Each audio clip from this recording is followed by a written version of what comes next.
Alors aujourd'hui, à l'ère de la transformation numérique, les DSI jouent un rôle crucial dans l'innovation et l'efficacité des entreprises. Aujourd'hui, l'intelligence artificielle, je pense qu'on l'a dit, qu'on l'a redit, l'intelligence artificielle, elle est en train de révolutionner vos fonctions, puisque je m'adresse à une grande partie des DSI, en automatisant vos process, en participant et en anticipant en tout cas les incidents et en facilitant la prise de décision. Aujourd'hui, vraiment, c'est un pur plaisir. J'ai eu la chance, l'honneur et le plaisir, et je pèse mes mots, de l'interviewer hier. J'ai le plaisir donc d'accueillir Jérôme Ribeiro, expert en intelligence artificielle et en stratégie numérique, pour nous parler des opportunités et des défis que l'IA présente aujourd'hui pour les DSI. Sa présentation va nous permettre de mieux comprendre comment exploiter l'IA pour soutenir la performance des entreprises et renforcer la résilience de leur système. On peut l'applaudir, il est là, c'est parti pour sa keynote.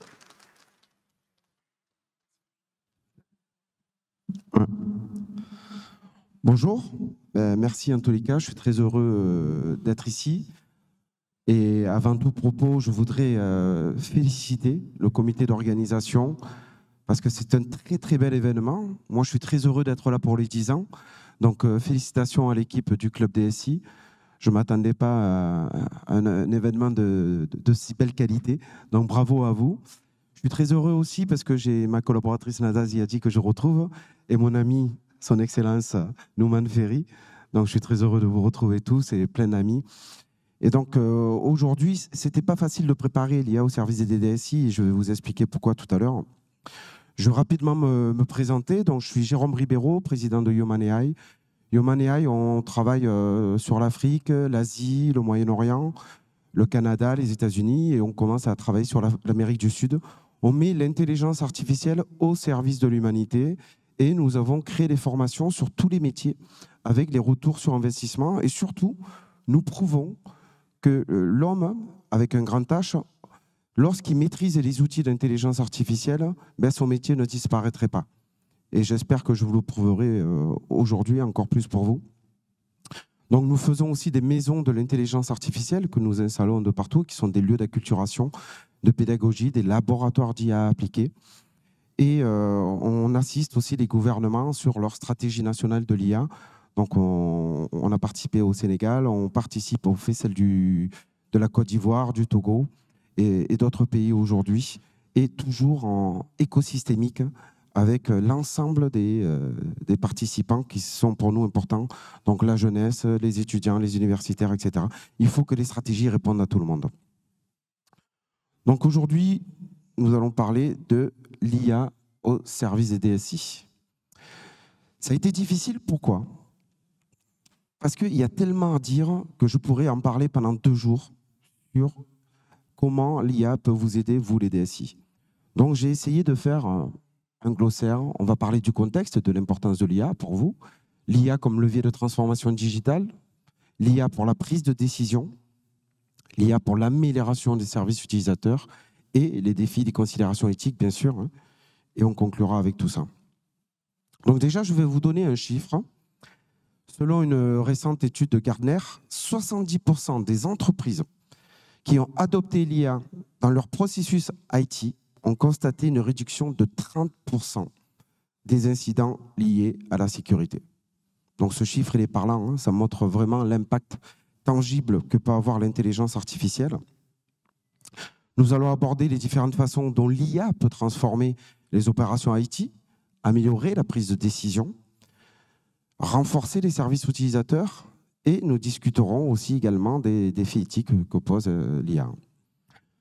Donc, vous l'avez vu, nous vivons dans une époque où l'intelligence artificielle, on ne peut plus passer à côté.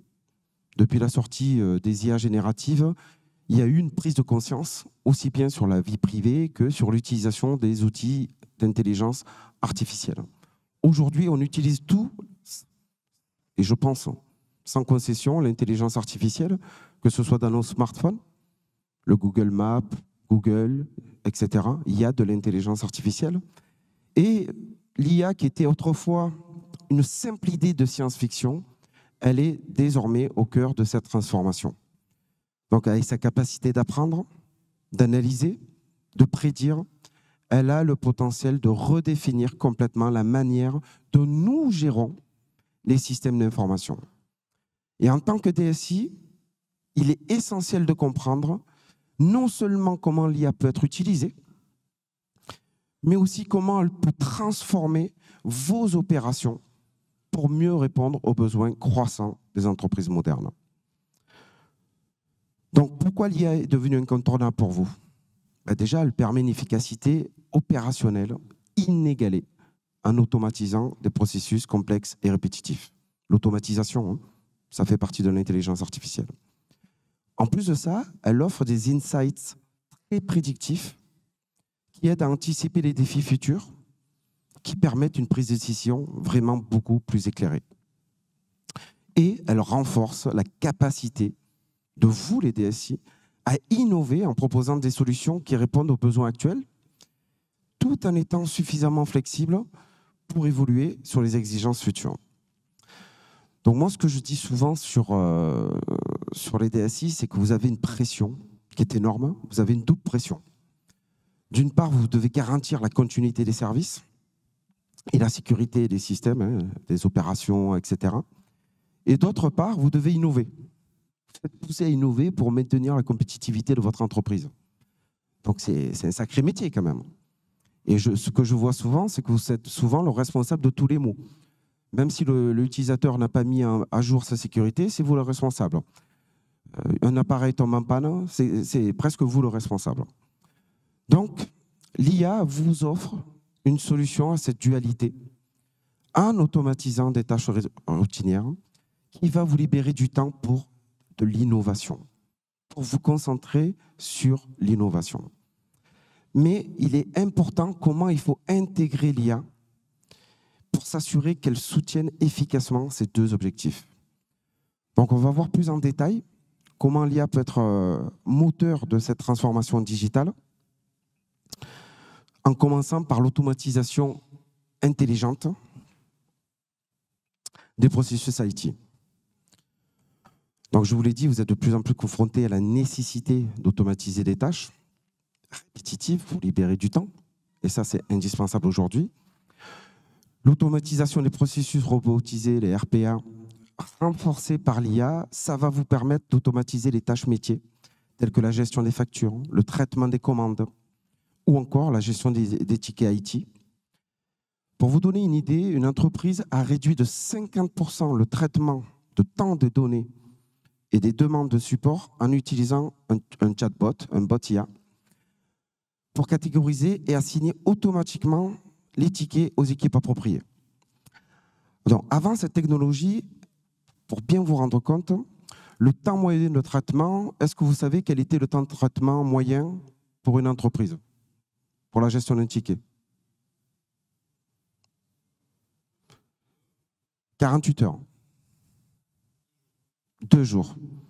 Grâce à l'IA, il est de moins de 24 heures. Donc, ça permet aussi d'automatiser le monitoring des systèmes, ce qui est essentiel pour vous. Un système de surveillance basé sur l'intelligence artificielle, qu'est-ce que ça peut faire? Ça peut détecter des anomalies dans les performances des serveurs avant qu'elles deviennent des problèmes critiques.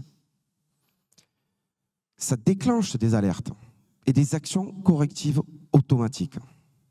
Ça permet de minimiser le temps d'arrêt et d'assurer une continuité des opérations sans intervention humaine constante. Donc ça, c'est hyper important. Donc on va comparer à une situation où, sans IA, les anomalies qui étaient détectées en moyenne avec un délai de 6 heures, avec l'IA, ce délai est de moins d'1 heure. Donc vous voyez le temps que ça vous fait gagner. On va voir comment l'automatisation peut transformer les opérations IT. Donc passons à un domaine où l'IA fait la différence, l'optimisation des infrastructures IT.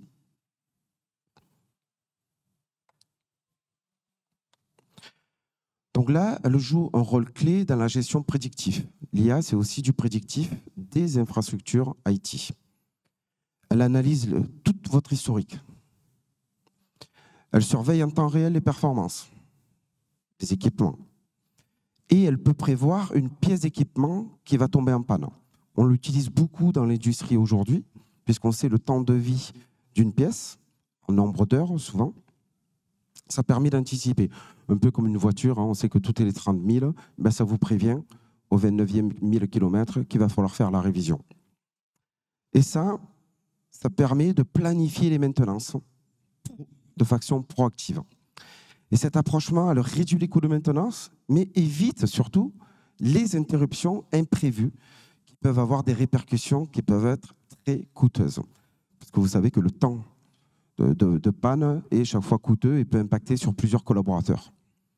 Donc on imagine que l'impact sur une entreprise qui passe d'une maintenance réactive à une maintenance prédictive, les interruptions sont planifiées, sont réduites de 30% en moyenne. Donc sur le provisioning automatique des ressources cloud, c'est un autre domaine où optimiser les infrastructures IT, l'IA analyse en continu l'utilisation des ressources et ajuste automatiquement les capacités en fonction des besoins. Alors, je vais vous donner un exemple. Si un service rencontre une augmentation soudaine du trafic, l'IA peut augmenter dynamiquement les ressources allouées pour maintenir la performance, puis réduire lorsque la demande diminue. Et ça optimise les coûts d'exploitation. Ça permet d'économiser jusqu'à 20% des coûts opérationnels annuels, tout en maintenant un service optimum. On parle beaucoup de détection. On va parler des leviers de la transformation et des détections. Je me suis trompé là. Hop. Des détections. On parle beaucoup de la sécurité et de cybersécurité et de l'IA au service de la cybersécurité. C'est un domaine où l'IA apporte une valeur ajoutée immédiate. Ça évolue constamment. On est d'accord que la cybersécurité, aujourd'hui, ça évolue constamment. Les hackers sont en dynamique.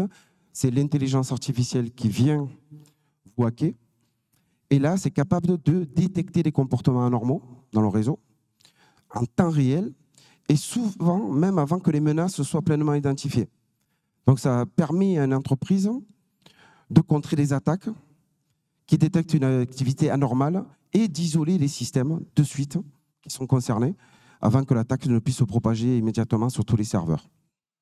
Et ça, comparé à une situation précédente, les chiffres qui sont donnés où une attaque peut causer une interruption de 48 heures, l'IA permet de réduire jusqu'à 30 minutes l'interruption sur le réseau. Sur les outils de sécurité basés sur l'intelligence artificielle,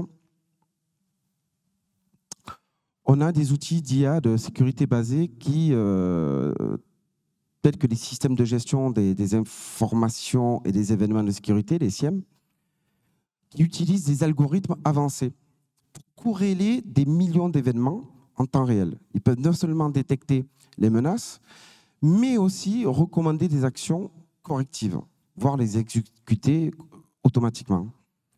Un SIEM enrichi par l'intelligence artificielle, ça détecte automatiquement un comportement suspect d'un utilisateur interne.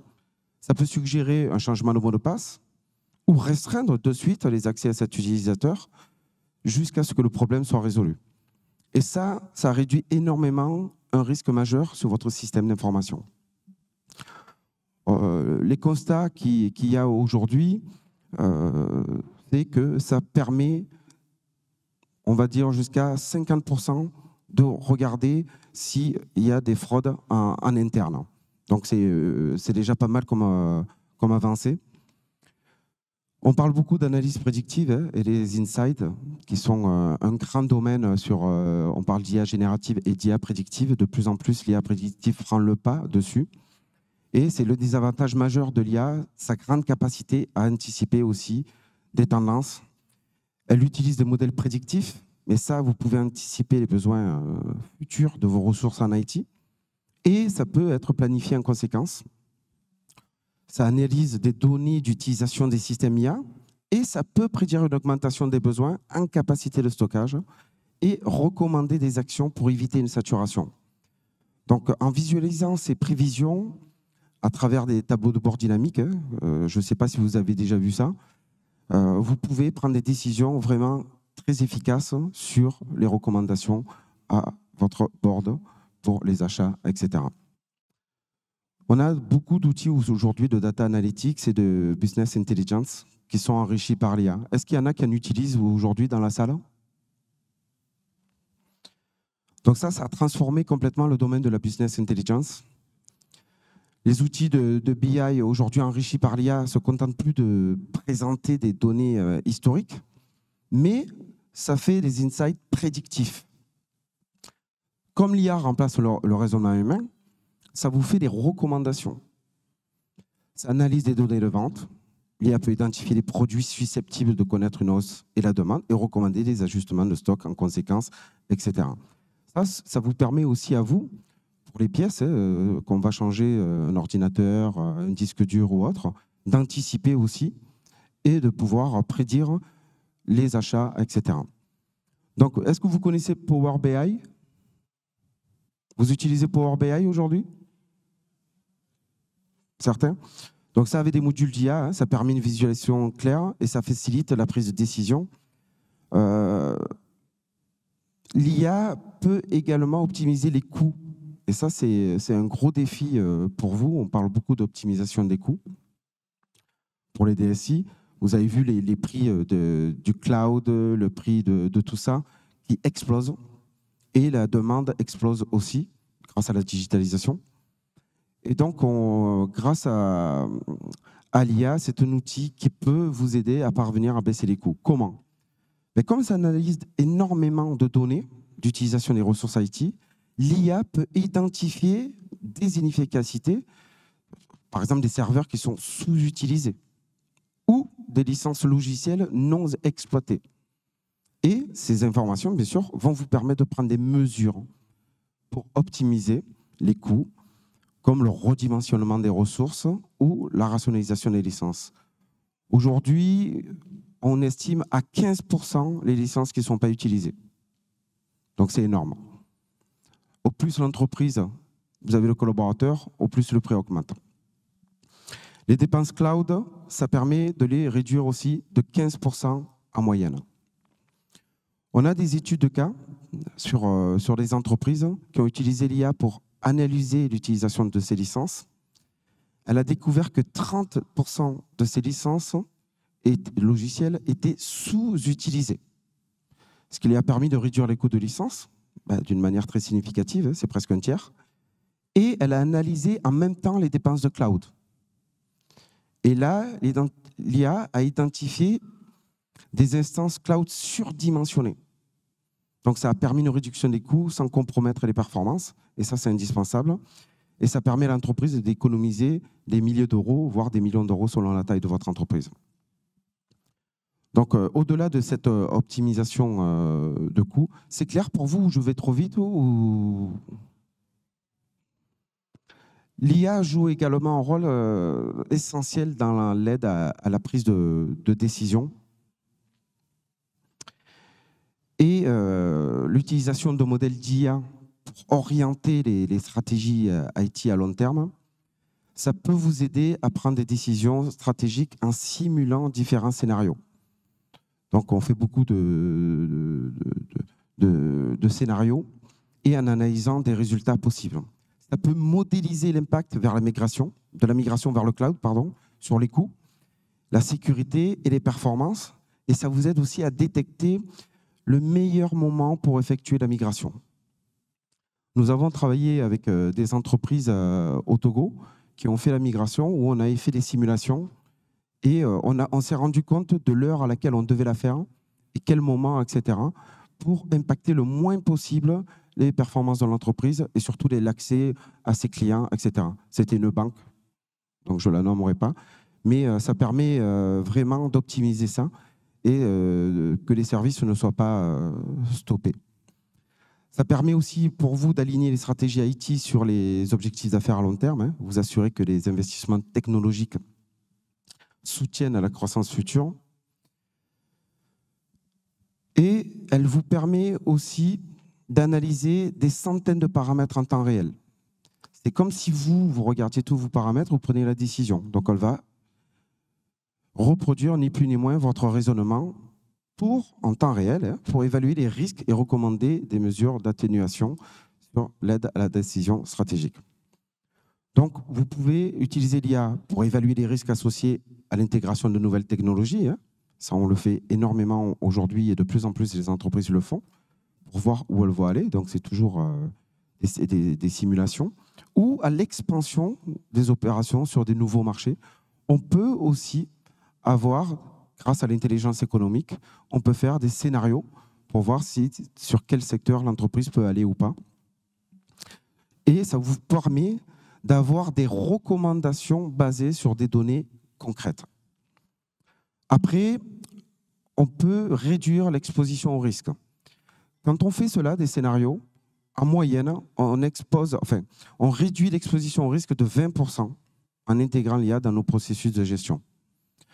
Donc, on va voir comment elle peut améliorer aussi les services aux utilisateurs, qui est pour moi très important aussi, puisque c'est l'expérience utilisateur qui revient très souvent.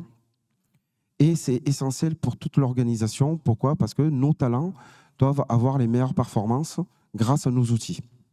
Et là, l'IA joue vraiment un rôle clé. Et on a parlé tout à l'heure des chatbots et des assistants virtuels qui sont alimentés par l'IA aujourd'hui. Et grâce à ça, ils sont capables de fournir un support technique instantané, en continu, 24 heures sur 24.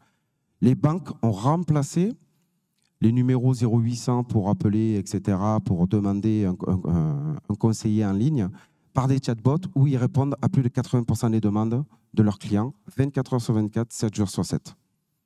Et donc ça vous fournit un support de maintenance instantané et continu.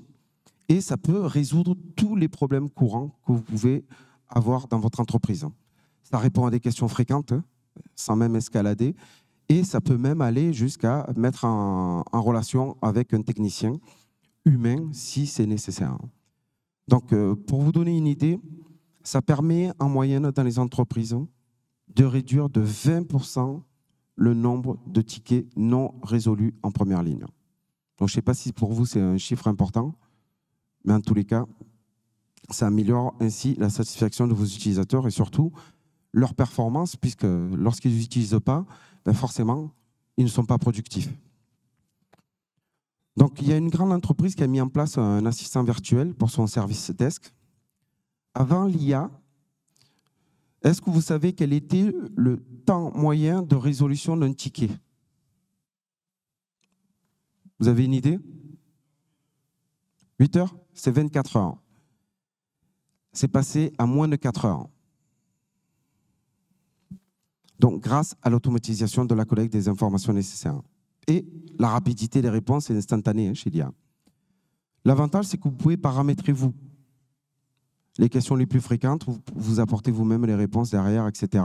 Et c'est programmé. Donc, ça réduit les coûts opérationnels, mais ça améliore aussi l'expérience utilisateur de manière significative. Et ça permet aussi l'ultra-personnalisation. Vous avez entendu parler de l'ultra-personnalisation ou pas du tout?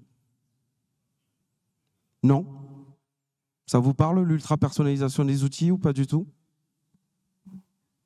Je vous ai perdu là. Ça vous parle ou pas? Bon. La personnalisation des services, qu'est-ce que c'est? On voit les habitudes d'un collaborateur, d'un utilisateur, comment il utilise tel ou tel logiciel. Et ça nous permet de voir ses habitudes de travail. Et en fonction de ça, on peut lui proposer des outils et les configurations de 6 outils ultra personnalisés. Ça permet de répondre vraiment à ses besoins et d'être beaucoup plus efficace aujourd'hui. Et ça, c'est une interface qui évolue en fonction des préférences d'un employé et qui peut évoluer aussi avec l'employé et bien sûr les travaux qu'il fait. On a mis en place dans une organisation pour personnaliser les accès aux applications en fonction des comportements. Les employés qui utilisaient régulièrement certaines applications recevaient sans cesse des recommandations pour des outils complémentaires et des formations aussi spécifiques. Qu'est-ce que ça nous a permis? Ça nous a permis de voir aussi qu'ils ne maîtrisaient pas certaines applications. Certains étaient performants, les maîtrisaient parfaitement, et d'autres n'avaient aucune maîtrise de ces applications-là. Donc, nous avons proposé des formations à ces personnes-là afin qu'elles maîtrisent beaucoup plus ces outils-là.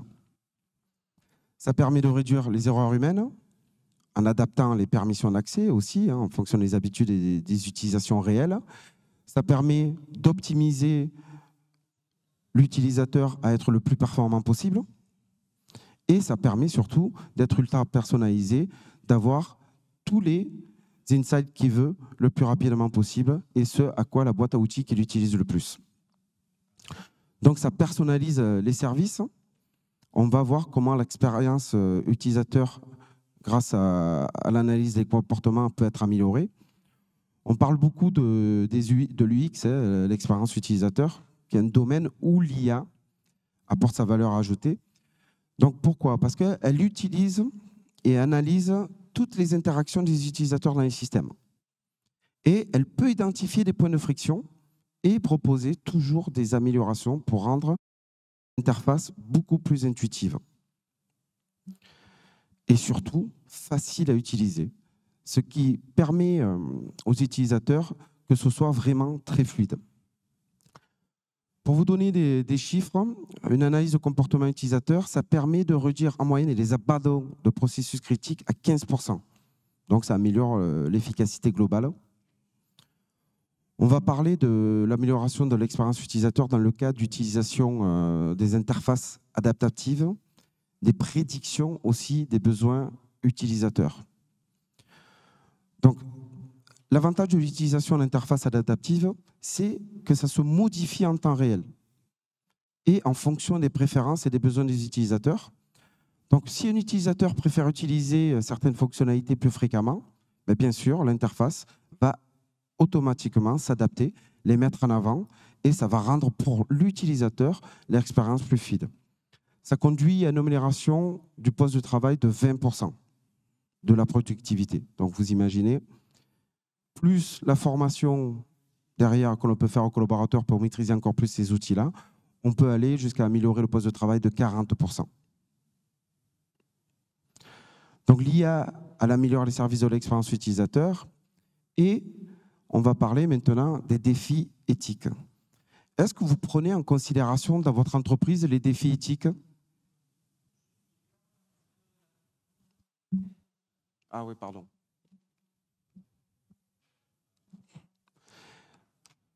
Est-ce que vous prenez en considération les défis éthiques dans vos entreprises? Sûr? Vous êtes transparent? Vous faites de votre mieux? Est-ce que vous savez définir ce que c'est que l'éthique? Oui?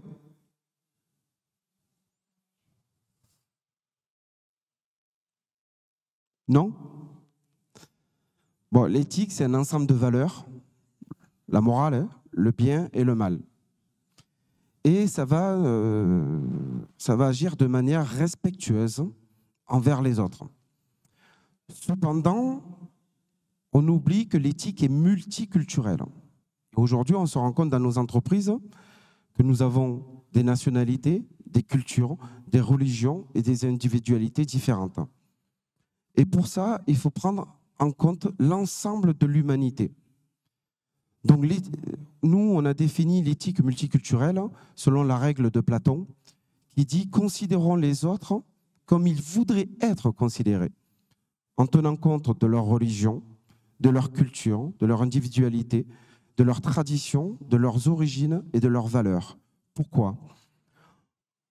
Je suis chrétien, je signe un bon contrat, on ouvre la bouteille de champagne devant mes sœurs et frères musulmans, ça ne se fait pas.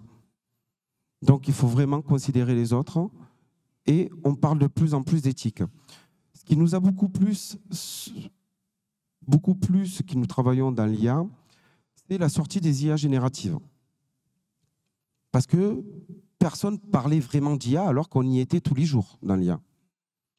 Ça a mis en exergue quoi? Le plagiat, la protection de la vie privée, ça a mis en exergue toutes les informations que nous avions sur Internet, dont on ne se doutait même pas. Et donc, pour gérer tout cela, il y a les risques liés à l'IA, hein. Il y a les biais algorithmiques, et on parle beaucoup de transparence et d'explicabilité. En Europe, on a sorti le RGPD, la Réglementation générale de la protection de la donnée, et ça nous permet à nous de choisir si on offre ou pas la donnée.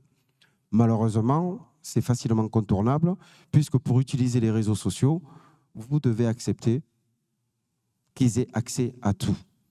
Donc ça, c'est hyper important. Pourquoi ? Parce qu'aujourd'hui, vous donnez accès à l'ensemble de vos données que vous ne donneriez pas à votre meilleur ami. Vous donnez accès à vos SMS, vos photos, votre géolocalisation, votre caméra et votre micro. Donc, ils savent tout sur vous en temps réel. Et pourquoi il est important d'avoir une stratégie éthique dans votre entreprise ? C'est comme aujourd'hui les utilisateurs sont conscients de tout ça, c'est d'être proactif avant que les lois ne soient là. Donc nous, ce que nous proposons, c'est vraiment de faire avec vous une utilisation éthique, que tout soit complètement transparent lorsque vous développez des solutions en IA, que les utilisateurs comprennent comment elles fonctionnent. Et donc les former sur ces utilisations-là et que ce soit complètement transparent. Ça signifie que tous vos modèles d'IA doivent être explicables. L'Acte IA en Europe l'oblige. Et nous, ce qu'on fait en Afrique, c'est qu'on conseille au gouvernement de travailler avec les entreprises parce que le temps de légiférer est trop long. Et quand la loi sort, souvent les députés ne sont pas des professionnels de l'IA, ils ne savent pas ce que c'est déjà obsolète. Donc on travaille avec les entreprises pour que vous soyez proactifs là-dessus, pour montrer l'exemple à vos collaborateurs, à vos utilisateurs et à vos clients. Puisque vous avez la partie dans l'éthique, vous avez aussi vos clients. On a des données de santé en France qui ont été piratées. On a des données de santé où on ne sait pas où elles vont. Est-ce qu'elles sont vendues pour savoir ce que nous faisons et comment nous fonctionnons? Et donc, cet aspect d'éthique est hyper important. Donc, on parle beaucoup de l'impact de l'emploi sur l'intelligence, enfin, de l'IA sur l'emploi. Bien sûr qu'il y a des emplois qui vont disparaître, mais je crois qu'on ne fera plus le même travail pendant 40 ans comme le faisaient nos aïeux. Aujourd'hui, on va être en perpétuelle formation. Ce n'est pas une nouvelle, la 4e révolution industrielle, c'est un changement de l'humanité. C'est un changement de paradigme. On va être en perpétuelle formation et les métiers de demain, c'est les métiers qui maîtriseront l'intelligence, les outils d'intelligence artificielle. Aujourd'hui, il y a un chiffre de Pôle emploi France Travail qui s'appelle aujourd'hui, qui a dit que 85% des métiers de 2030 n'existent pas encore en France. 85%. 2030, c'est demain. Donc, on doit anticiper cela. On doit former aussi bien vos collaborateurs et on doit être transparent au niveau des utilisateurs, de vos clients, de vos partenaires, pour qu'ils comprennent comment vos IA fonctionnent et où sont les données, comment elles sont protégées et avec quel impact cela peut avoir. Donc, il est indispensable de mettre des programmes de formation continue pour l'ensemble de vos collaborateurs. Et ça, je vous y engage dès aujourd'hui. Si vous voulez que votre entreprise reste compétitive, on voit aujourd'hui OpenAI, ils ont sorti ChatGPT Search, qui va concurrencer Google, qui va pouvoir apporter des réponses en temps réel comme si l'on communiquait, comme si nous faisions nous les recherches. Moi, j'utilise quasiment plus Google. Qui utilise encore Google aujourd'hui? Qui utilise plus ChatGPT? Moi, j'utilise ChatGPT. Il me donne la réponse de suite. Je n'ai pas à chercher dans toutes les rubriques que me propose Google. Donc, il faut instaurer dans vos entreprises des ateliers IA réguliers pour que vos dirigeants comprennent aussi ce que peut apporter l'IA pour qu'ils prennent la décision éclairée et les utilisateurs. Donc voilà, on me dit qu'il reste 2 minutes. Donc j'espère, c'était très court, je ne savais pas trop comment faire pour vous expliquer tout ce qu'on pouvait faire. Donc j'ai essayé d'aller vite dans tout ce qu'on pouvait en vous donnant des exemples et des chiffres précis sur ce que vous allez gagner en temps. Mais je vous engage tous à réfléchir comment implémenter de l'IA. Faites-vous accompagner par des experts avec une méthode qui est design thinking, où on englobe l'ensemble des collaborateurs, l'ensemble des fournisseurs, l'ensemble des partenaires, etc. Et surtout, du top management jusqu'à la simple employé. Il faut que tout le monde soit concerné par une stratégie IA dans votre entreprise. Je vous remercie. Alors, Jérôme, on va vous garder quelques instants quand même. On va voir s'il y a des questions. Voilà, vous voyez, il y en a une déjà. Est-ce qu'il y a d'autres questions? C'est juste vraiment pour calculer le temps. Donc, on va prendre celle-là et peut-être répondre à toutes les questions. Comme ça. Allez-y, madame. Ça vous va? Ça vous va? Je préfère répondre en temps réel parce que si elles sont techniques, après, il faut... Allez-y alors, allez-y. Excusez-moi, madame. C'est une très bonne question. Pourquoi? Parce qu'aujourd'hui, qu'est-ce qu'on voit? Je ne sais pas si vous avez vu, Nvidia est valorisé à 4 000 et quelques milliards de dollars. Le PIB de la Tunisie, c'est combien? On en est très loin.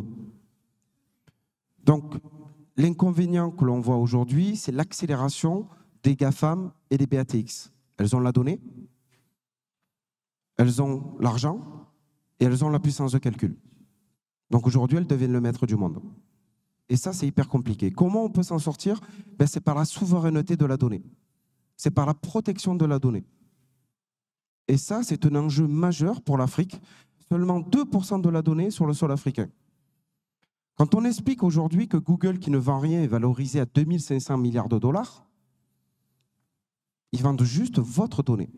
On est devenu un produit aujourd'hui. Et donc, les métiers de demain, je ne vais pas inventer des noms. C'est ceux qui maîtriseront les outils d'intelligence artificielle. C'est ceux qui sauront faire des bons prompts pour ChatGPT.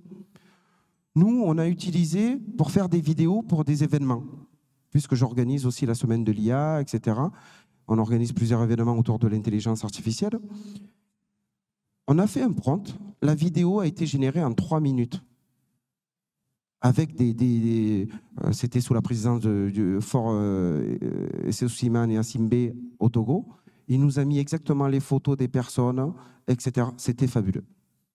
Auparavant, on utilisait beaucoup d'argent pour faire appel à une société. Aujourd'hui, les sociétés de marketing, elles utilisent les prompts, elles le disent. Par contre, elles nous expliquent comment raconter une histoire. Leur métier évolue. C'est plus du coaching. On en est moins dans la technique. Pourquoi? Parce qu'aujourd'hui, il y a des outils qui sont phénoménaux. Et ça, il faut accompagner ce changement-là. Donc, quand je vois certains qui ont interdit l'IA générative, les cochers ont combattu l'arrivée des voitures. Qui c'est qui a gagné? Vous voyez des cochers encore? Sur la route, c'est la voiture. Donc, il faut accompagner ce changement-là. Et les premières choses qui sont à faire dans vos entreprises, c'est de former sur les IA génératives. Par contre, il faut expliquer et faire attention que tout ce que vous mettez... Moi, j'ai vu, il y a le cas d'une employée Airbus qui avait mis un compte rendu... C'était sur ChatGPT, son concurrent Boeing l'a eu dans la semaine. Hein. Donc, il faut faire attention. Ce qu'il faut développer aussi, c'est des IA génératives tunisiennes, avec la souveraineté de la donnée, etc. On a posé la question à Sam Altman, le président d'OpenAI. Il était à la station AF à Paris. On lui a posé la question en lui disant « Mais pourquoi vous n'avez pas fait sur de la donnée digne de confiance, etc. Et pourquoi vous n'avez pas protégé, anticipé et tout ?» Il dit « C'est pas mon business plan. » Donc, eux, ce qu'ils veulent, c'est votre savoir. Hein. Aujourd'hui, tout ce que vous mettez sur les IA génératives, ça leur appartient. En revanche, ils ont accès.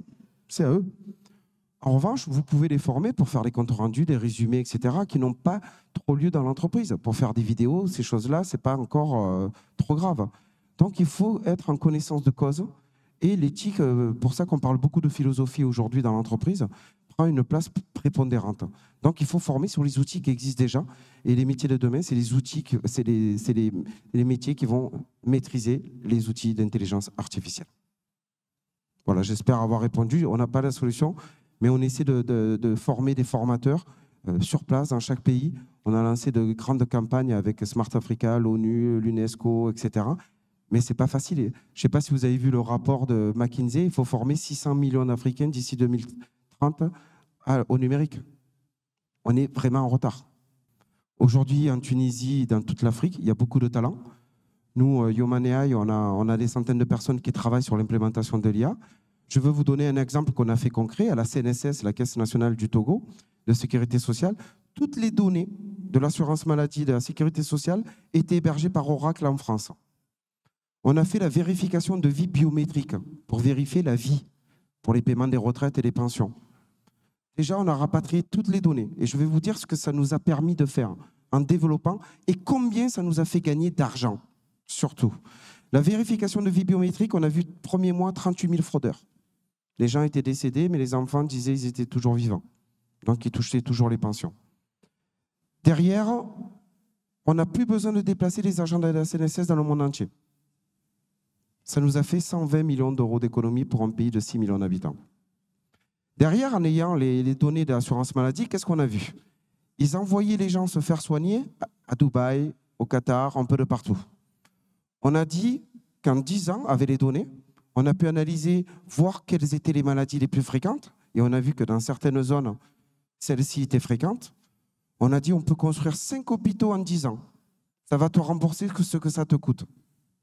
On a construit un hôpital de niveau 4 avec des robots qui désinfectent, IRM, etc. Qu'est-ce que ça a permis? Ça a permis de refaire venir des médecins qui étaient partis à l'étranger parce qu'il n'y avait pas du matériel sur place et qui voulaient faire de la médecine avec du matériel. Donc vous voyez l'impact que ça peut avoir lorsqu'on développe ses propres IA. Et on a changé aussi toutes les cartes qu'on a fait. On a fait des cartes NFC où la personne rentre, elle est détectée automatiquement par les portiques. C'est un robot qui l'amène à son rendez-vous. Donc efficacité. On désengorge les entrées, etc. Et ça nous a permis aussi de faire des pièces d'identité, tout ça. Mais surtout, on a créé nos propres pilotes. On crée les cartes sur place. On a créé des emplois sur place. C'est des milliers d'emplois qu'on a créés en même pas 2 ans. Donc vous voyez l'importance de développer vos propres IA. Et ce qu'il faut faire, c'est des appels d'offres. Il faut des experts qui vous accompagnent. Je répète, la méthode Design Thinking. Quand on développe une application, il faut que vos partenaires puissent travailler avec vous pour que ça réponde à tout le monde, les utilisateurs, etc. J'ai trop vu, je suis intervenu pour une grande banque européenne qui avait un pool de licenciement de 3000 personnes parce qu'elle a installé des nouveaux outils d'IA. Mais derrière, elle voulait embaucher 2000 nouvelles personnes avec des compétences supérieures, donc plus cher. Et ça leur coûtait très cher. Je leur dis, mais pourquoi tu ne montes pas en compétence le personnel qui connaît l'entreprise et qui va t'aider à développer? Et donc, c'est ce qu'on a fait aujourd'hui et ça fonctionne. Donc, il faut vraiment vous faire accompagner pour développer vos propres IA. Sachez que quand on développe l'IA, et ce n'est pas mes chiffres, hein, tous les chiffres que je vous ai donnés, je peux les donner à Club DSI, l'implémentation en moyenne de l'IA dans une entreprise, c'est rentabilisé en 12 mois. Il n'y a aucune technologie qui le permet. Et on multiplie les profits par 3. Et ça, c'est les études Microsoft, McKinsey, etc. Donc, ce n'est pas combien ça vous coûte, c'est combien ça va vous rapporter. Quand on dit au service des DSI, combien ça vous coûte des pannes matérielles? Un panne d'un serveur. Moi, j'ai vu des serveurs qui n'étaient pas utilisés toute une journée parce que les DSI avaient peu de moyens. Vous imaginez le temps pour une entreprise? Donc, c'est de l'argent que l'on perd, surtout si on fait du digital. Et donc, c'est tout cela qu'il faut réfléchir. C'est pour ça qu'il faut bien le réfléchir. Comment construire ces IA-là? Et il faut vous faire accompagner parce que tout le monde n'est pas expert dans tous les domaines. Et c'est l'accompagnement, ça change radicalement les choses. Ça établit les cahiers des charges, ça fait des appels d'offres.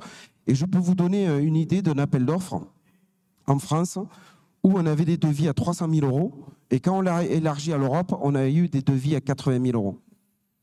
Donc, il ne faut pas hésiter aussi à faire travailler des gens de l'étranger parce que ça vous coûtera aussi moins cher parce qu'il y a des compétences. Il y a des compétences en Afrique qui sont énormes et ça évitera la fuite des talents aussi.